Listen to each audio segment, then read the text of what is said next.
So I'm doing day two. We had a really awesome day one. I wanted to thank everyone that took the time to watch Kim's video.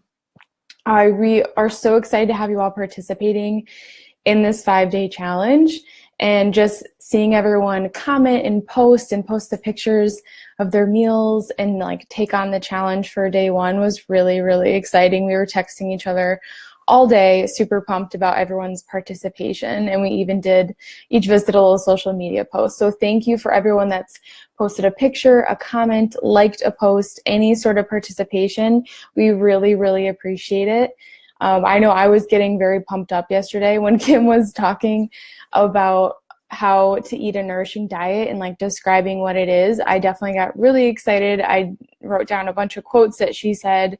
One of the things in particular, she was talking about how nutrition and diet are just different for women. Like it's a little bit more complicated, and we tend to wrap up a lot of emotion and moralize foods, call them good and bad. And we're going to go into a lot more of that today. That's a huge part of today's topic of getting in tune with your body. So hopefully you watched your video. If you didn't get a chance, I highly recommend going back and watching it. Remember that they're in this group forever, so you'll always be able to refer back. She titled it Day One Nourishing Diet, so you can always search the group and find it there. So like I mentioned, we're building a lot off of what Kim talked about yesterday of eating a nourishing diet. And now we're going to expand into how you can get in tune with your body and really learn how to read the signals that your body's giving you and what they mean and all of that. So we tend to classify food as good and bad, and constantly are telling ourselves that we should eat things or we shouldn't eat things. At least that's most women that we encounter. And we live in a really fast-paced world where we're just reacting to things all day long. You know, there's different stressors. Very rarely are we slowing down, reflecting on how we feel, on our thoughts, our feelings, and how our day went and things like that. If you are doing that, that's amazing, and keep doing it. But when you're not doing that, plus you have all this kind of like good and bad around food and dieting and what you should be eating, what you shouldn't, and then you're listening to everything that society is telling you about like how you should look. And if you put on the news and you see like what is the new diet trend, like it's confusing and it causes a lot of disconnect. It's basically, and it's one of the main reasons that Kim and I feel that women struggle so much today. So this is a topic that we talk about a lot. It's something that we have both gone through ourselves, is learning how to like reconnect and get back in tune with our bodies and what they need. And there's a lot of things that can impact this. But just to kind of go through like what it actually means to be in tune with your body. So we feel that being in tune with your body means that when your body presents you with a symptom, like something like fatigue, or maybe you have some bloating, or like a specific food craving or a headache, that being in tune with your body means that you can take that in and read that signal and then look at, you know, what does my body really need? And because you've taken some time to like reflect and listen to your body and go through the exercises that we're going to talk about today, you'll be able to solve that problem. So rather than, you know, typically we get a headache and what do most people do? They take like Motrin or something like that, or Tylenol or ibuprofen. And it's really just covering up the symptoms. So we want to help you uncover those symptoms instead of cover them up, because it's not normal. It's not normal to be bloated at the end of every day, despite what most people tell you. A lot of people will share on social media like their morning versus nighttime, and it's like they're super bloated, and they're like, everyone's super bloated. It's like, no, like I'm not, and most of my clients are not, and I would prefer for most women to not feel that way. So it's not normal to have to be tired in the afternoon. Like technically it is in our society, but we know that you can have good energy all day long. You can improve your mood and your anxiety, something that Kim and I have both done ourselves and still work on doing on a regular basis. And overall, like if you have a food craving, it shouldn't freak you out or make you stress. Like we want to teach you how you can respond to that symptom with compassion and care and a little bit of reflection. So everything I'm talking about today is on page 6 of your workbook. I do want to mention that. We have, so you can like follow along if you want. I'm going to go through the 5 ways that you can start to get in touch with your body and kind of build up your intuition, or even just like think about it as like reconnecting with your intuition, because it's something that we're all born with. We just kind of lose as we get older, the longer we're kind of like in society and doing what's normal. So on page 6 in your workbook, you're going to see the 5 things you can start doing to get in touch with your body. I'm also going to go through what the actual challenge is for today and how you guys can participate. So make sure you listen till the end. It's also in your workbook. Oh, and we're going to announce, Kim and I are going to choose the winner from yesterday after I finish this talk today, and we'll announce that in the Facebook group. So make sure you pay attention. All right, so the first way that you can start to get in tune with your body and identify those symptoms and connect with some foods that are affecting you is by using a food diary. And it's something that it's not like your typical food diary where you're going to write down like the calories or the macros of what you're eating, or even like serving sizes. You can write down, like, estimate your serving sizes, and just really the goal is to be tracking what you're eating and then tracking how it makes you feel and taking a little bit of time to reflect on that. So it's not just like as you're eating throughout the day, you're writing down that food in your journal, but you also want to make sure that you're kind of going back at some other point during the day and writing down how you feel after you ate, or anything that kind of came up. Like maybe you had breakfast and then a couple hours later you were hungry again. Like that's really important. So write that down, and then hopefully at the end of the day, you can go back and look at your meals and be like, well, maybe I didn't eat enough at breakfast. That's really common. Or maybe you didn't have enough fat at your meal and that's why you were hungry. And we're going to go more into kind of balancing your plate and your meals tomorrow, a little bit more with energy. But today we're really diving into the actions that you can start to take to get more in tune. It's also really important when you're keeping a food diary to have an open mind. It's really easy to have that emotional attachment to food, like we mentioned before, calling foods good and bad, or even just like eating certain things when you're upset all the time, or like maybe you don't eat at all. It's really common to have that emotional attachment. So don't like feel guilty when you're writing down something. If you ate it and you enjoyed it, that's all that matters. It doesn't matter. There's many things that we will get to that you can do to kind of optimize the energy and the portions and stuff, which we're going to talk about tomorrow. It's also really important to be patient with kind of reflecting about what you ate that day. So not all reactions are going to be immediate. You might eat a meal and be like, okay, I feel fine. Like that meal must be fine for me, or all those foods must work for my body. But then maybe later in the afternoon, you're exhausted and you were hydrated that day and you didn't have caffeine, so you're not sure why. That's super, super common. So it might take a little bit for you to actually kind of see the reaction from the food or really understand it. That's why we usually recommend doing this for a solid week. And it's just writing down what you ate at meals, maybe reflecting a couple hours later, or at the end of the day with just like overall how your energy was and things like that. Another thing that kind of goes with that food journal is to experiment with intuitive eating. So intuitive eating is when you listen to your body's natural hunger signals and you eat what your body feels like eating, rather than forcing yourself to eat certain amounts of specific foods that you feel like you should be eating. It's that should word again, right? So when we're eating intuitively, we're not putting any restrictions on the food. We have no food rules. If you've never practiced this before, it can be scary. I know it definitely was for me. I went from pretty much doing every diet that's ever existed and restricting my food and being obsessed with my body and what I looked like, to having no food rules and just eating whatever I felt like. And it's very interesting what happens. It can be scary, but when you do it and you kind of let yourself have those foods, typically at first you tend to overdo it because you've probably been restricting for a long time, which is really normal. But once you know that you can have those foods, you feel more comfortable. You're like, okay, I don't need to eat a whole bag of chocolate chips because I know that I can put a few on like whatever you're eating, like fruit or oatmeal or whatever you're having, pancakes, whatever you want to put chocolate chips on. You're giving yourself this freedom to eat what you want and what your body's really craving. And so what happens over time is that you tend to want less of it. And since you're actually listening to your body and you're not just going off of food fears and restriction, you want to eat healthier foods for the most part, most of the time. Like sometimes I just want a bag of plantain chips. Like that's just what I want. And when I want that, I have it. And I'm okay with, not that there's anything wrong with plantain chips, but most people like chips, that freaks them out.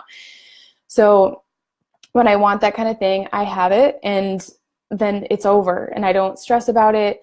So that's kind of like this journey of intuitive eating. It's going to be really, really different for every person because we all have different kind of fears around food or like certain cravings, but it's super important for not dieting long term and for maintaining a healthy weight without like restricting or like calorie counting or things like that. So if you fear certain foods, if you've been dieting for a really long time, or if you have a lot of issues with like binge eating, which is like a lot more common than you might think, then we highly recommend giving this a try. It can be a really long journey, but when you trust yourself and trust that your body and that it's going to regulate itself, then you can get rid of all of that toxic junk in your body and your mind, and it's 100% worth it. So one of the ways to get started on this is we recommend writing down what you're eating and keeping a food journal, because then if you do eat one of those foods that you were craving later on in the day, if you don't feel good, you can most likely connect it to that food. And what does that do? It makes us want it less. Like a lot of people know that they feel really crappy after they eat a certain kind of food, but they do it anyway because they restrict it so much. So it's like, what would happen if you just had a little bit one day and then like when you were full, you stopped eating it? So a lot of this stuff can sound very foreign, or like if I ate intuitively, I would just end up binging every day on everything. And you might end up overeating for like a few days, maybe even a week, but it's not going to be the end of the world. And then your body learns how to follow its natural hunger signals, which is something that Kim and I talk about a lot, because we get a lot of people that don't understand like how we don't track our food, or like how you can lose weight without counting macros or calories or things like that, but you really can. And a lot of it is building up this intuition and getting in tune with your body so that you can actually know when you're hungry and when you're full and what foods you want and what foods you need. So intuitive eating, we highly recommend it. That's number 2 on the 5 ways that you can start to get more in tune with your body.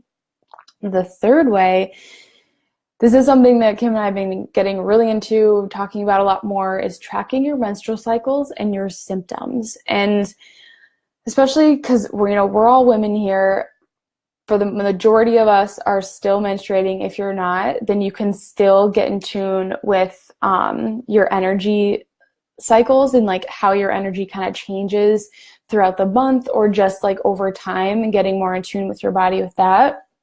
But if you are menstruating, then your menstrual cycle, your period, is really like your 5th vital sign. It's so important. If you don't get a regular period, that's a problem. And that's a huge signal from your body telling you that something isn't right. So we want to make sure that, number 1, everyone's getting their period, and number 2, that your cycle is a good length. So it doesn't have to be the same exact amount every single month. Like a regular cycle's usually 28 to 34 days is what they say. And it can vary. Like some months you might have a shorter one, some months you might have a longer one. And a lot of that is to do with like stress and what's going on in your environment and outside of your body. And you can't always control that. And then number 3 is that we want to make sure that everyone's ovulating. So today, like most women look at their period as just burden, is terrible, something they want to avoid. A lot of women, I remember growing up, women taking birth control so that they could only get their period 4 times a year. And it's looked at as a hassle, but it's really not. It's this amazing thing that our bodies do every month. They prepare to create a human. And if you don't want to do that, then you're just going to end up with actually menstruating and getting your period. But it's part of the cycles and energy cycles inside your body that are natural for being a woman. So rather than fighting it and, taking lots of medication, if you have like cramps or like really bad headaches during your period, if you just kind of tune into what you really need and what your body is actually telling you, like maybe you just need to slow down. There are certain parts of your cycle that because of hormonal changes, we have less energy. We need more sleep. Like for example, right before you get your period is when your hormones are the highest. So your hormones get really, really high and then they drop. And then that's when we actually bleed and get our period. So when your hormones are really high, like progesterone is super high, and that makes it so that we carry a lot more water. We don't sweat as much. So it's more difficult for us to regulate our temperature. We also typically have a lot less stamina. So you might want to change the kind of workouts that you're doing. But that's like one example of how your energy is going to change throughout your cycle and each month. And to just kind of like, if you can learn to listen to that and be like, okay, well, I know I'm getting my period soon and I don't really have any energy. So maybe you try to work in more sleep into your schedule. Like that's something that I consciously try to do every week before I get my period is how can I get 8 hours of sleep for sure every single night? And then maybe more on the weekends. And then I'll typically dial back the intensity on my workouts because I know I'm already going to be exhausted and I'm much more likely to actually work out if I'm tired and it's a less intense workout. So little things like that, you can learn that to like get in tune with your body and like, what does it need? Like where am I in my cycle? Like a lot of times if you have like a really strong food craving or if you're exhausted, it's like, yes, you can have a food journal and look at that. We highly recommend it because that's always going to impact things.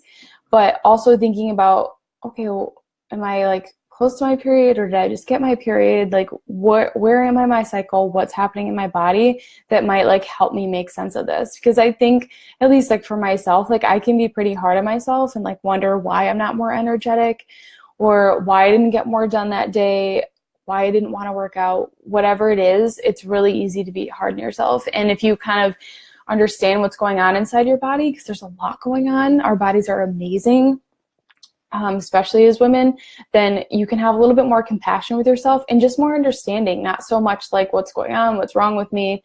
And some of our favorite ways to track, there's a few apps. We both just got the MyFlow app, which is awesome.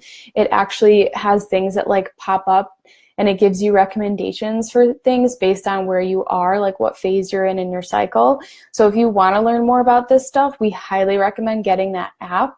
You could also use ones like the Glow app. That's really, really popular. That's what I was using before I got the MyFlow app. The Life app, just like the regular one on your iPhone, or like Kindara. And I can put those in the comments as well. But if you're wanting to learn more, I definitely recommend MyFlow. It gives you tips on like, during your period, you tend to be more introspective. It's a great time for reflection, decision making, things like that. So it's really interesting to learn about. We have a lot more going on than we might realize. So that's the third way, is tracking your cycles and kind of getting in tune with where you are then so that you can make sense of different symptoms like fatigue or certain cravings, things like that. One other thing I do want to say is that when it comes to like female health and cycles and menstruating, a lot of women are on birth control, and that can cause a lot of nutrient deficiencies. So if you're getting a lot of cravings, then you definitely want to consider looking at like B vitamins, magnesium, and a lot of minerals tend to become deficient when you're taking birth control. So that's something you could always consider too, is like kind of that circumstance and what's going on there. So the fourth way is to honor your natural energy cycles. And this one, like sleep, wake, hormonal, like kind of like we just talked about. But this one is really overlooked. And it's one of the most important ways to stay and get in tune with your body. So when you honor your natural energy cycles, it means that you're recognizing when you're tired and when you need more rest, and knowing where you are in your cycle and what's going to be best for you at that time, and kind of giving yourself the permission to slow down when you need to. So if you're constantly pushing it and doing more, working more, or like whatever it is that you have going on in your life, taking care of other people, if you're constantly doing that and you're not taking time to slow down and to kind of reflect on, like, are you really tired? Can you just relax and rest? Or like, do you really have to keep going? It's essential to get in tune with that, to know when you really need to rest, because otherwise you're going to end up burning yourself out. And then all of a sudden you have food cravings, you're exhausted. Maybe you can't sleep now because your cortisol is all messed up, which is just like that energy stress hormone. And then you're just, you're off. It throws you off. So when you can know that, like, okay, I really need to get some extra sleep. I'm tired. I don't need to keep going. Or like I mentioned before, maybe it's right before you get your period and you get really tired, like, honor that and be okay with that. We don't always have to do more, be more, have more. Like, you can just be okay with where you're at. And if you're more tired one day and you don't know why, like, that's okay. If you have a headache or a migraine and you're not sure why, but you're exhausted, like, maybe your body's telling you to slow down.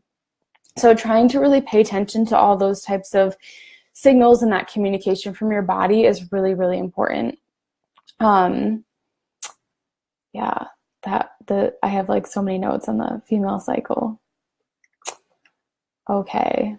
So the last one is one of Kim and I's favorites. We were actually talking about this yesterday.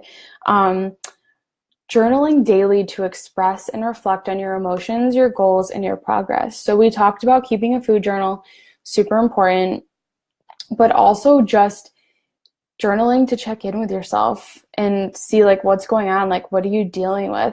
Taking time to slow down and reflect on your life is literally priceless.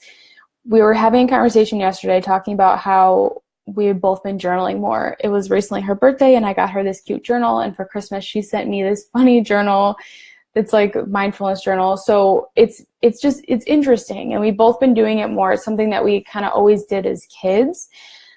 And now we're like, wow, this is like so healing. Like, it's something where I know that if I do it, I'm going to feel better and it's going to help me move forward. But it's something that can be really hard to do because it requires you to slow down and to make time for yourself. And I think that those can be really difficult to do because everything is so go today. Whenever I talk to someone, the first thing they say is, I'm so busy. And I'm guilty of that too. I say it all the time. I try to be better about it now. I try to say that my life is full rather than I'm so busy. But think about how much you multitask throughout the day. Like, I was saying the other day how I was like, God, I listen to podcasts all the time. My brain is constantly going. And then when I go to lay down at night, I wonder why I can't sleep. And it's because I'm not giving myself that time and that space and that reflection to really get it all out of my head, or even just to be and not think. Like, think about, like, we're never bored anymore. Never bored. So if you can take that time, get a journal, or like one of the ones, let me grab this one that Kim got me. It's really awesome.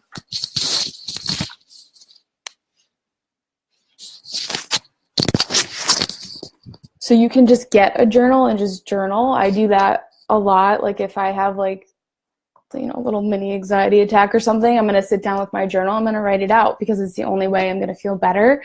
But Kim got me this one. Do one thing every day that centers you. It's a mindfulness journal. I'm not exactly sure where she got it. She can always comment and post it. But this is really great if you don't know where to start. Or if you're like, I want a journal, but I don't have that much time. This one's really cool. Like, literally like an entry.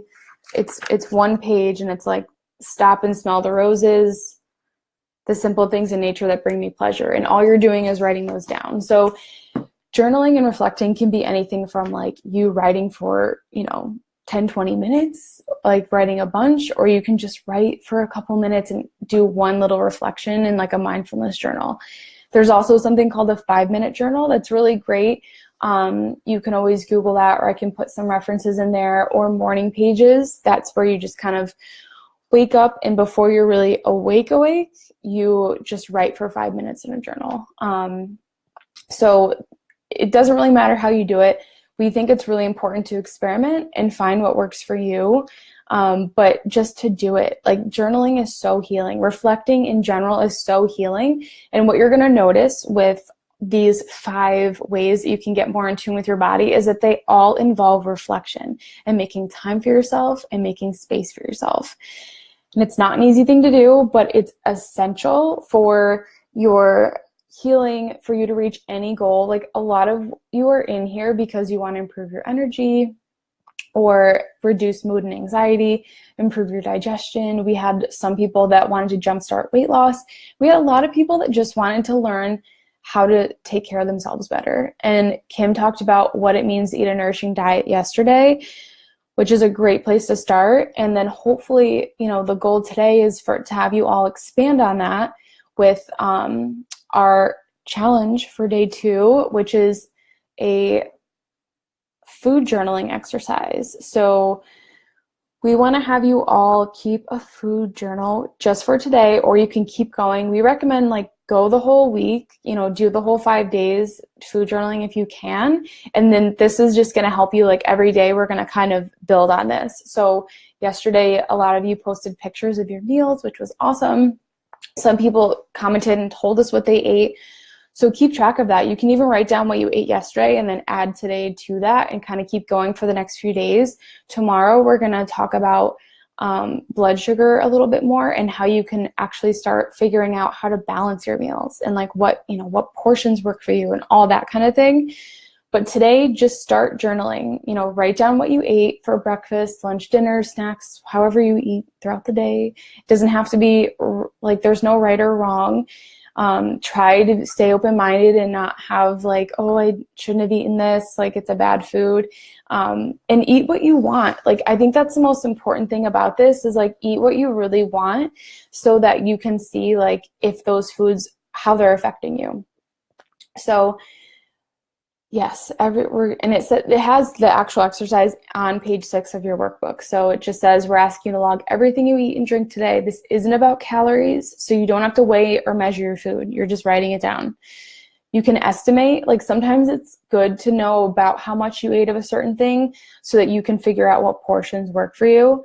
But we're really more focused on having you start writing down what foods you're eating, reflecting on those, seeing what foods work for you, what foods don't. And then we're going to expand on this tomorrow on day 3. So we recommend dedicating either a space in your journal. If you keep one, you could just write it down in the notes in your phone.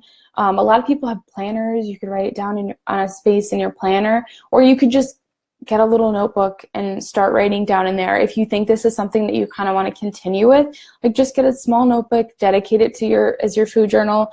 I also keep it in an Excel sheet, on my computer, if I'm ever tracking, just because I'm on my computer all day. So I know that I'll actually write down what it is that I was eating, and make note of any mood or energy or digestive symptoms. So really anything you want to make note of, do it. But if you were bloated, or if you didn't use the bathroom that day, make sure you write that. If you use the bathroom a lot, make sure you write that. Check in with yourself, your energy throughout the day. That's one really big thing that I pay attention to when I start to track my food. If I'm playing around with what I'm eating, is after I eat my meal, 2 hours after, I'm how do I feel? Am I tired? Or do I have a lot of good energy? Were you hungry between your meals? All those types of things are going to be really helpful to figure out, what foods are working for you and what aren't. And to be entered today, if you enter, you're going to win a prize. So all you have to do is comment on this video and write how you, something that you observed while writing down your food. So say you just ate breakfast and you write down what you ate for breakfast, and then maybe it's a couple hours later and you're I feel good. I have stable energy. That's good. Or maybe you're tired, or maybe you're hungry already. So that's basically what we're looking for. Comment, tell us how the food affected you. Okay, Kim's posting. I'm just seeing all these comments now. Kim's posting a food cravings chart. Cool. Write how you've noticed that a food or a drink or whatever affected you, and you'll be entered to win a really awesome journal.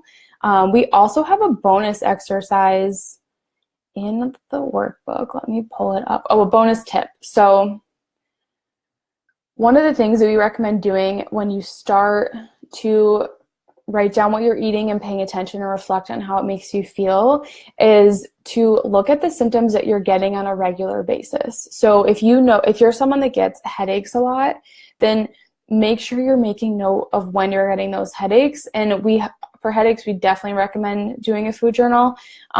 Headaches can also be really common with your cycle. So if you get headaches when you get your period, that's pretty normal because of the drop in hormones, but there's some things you could do to fix it. Or maybe you're bloated regularly, maybe you're constipated. So try to think about what could that be telling you? Like if you are bloated after a meal, like maybe maybe you were eating it too fast and you didn't chew enough, or you were stressed out when you were eating, or maybe it's telling you that food doesn't work for you.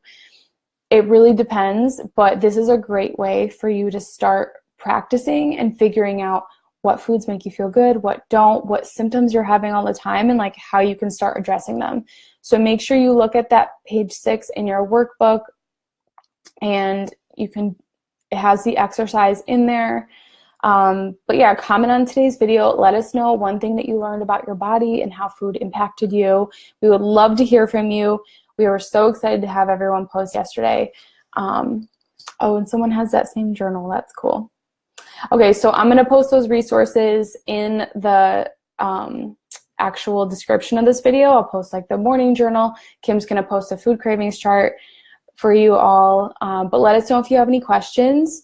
And we hope that you enjoyed this video, and tune in for tomorrow. So tomorrow we're expanding on this. We're going to dive even deeper and help you figure out kind of what portion sizes are going to make you feel good and have the best energy throughout the day.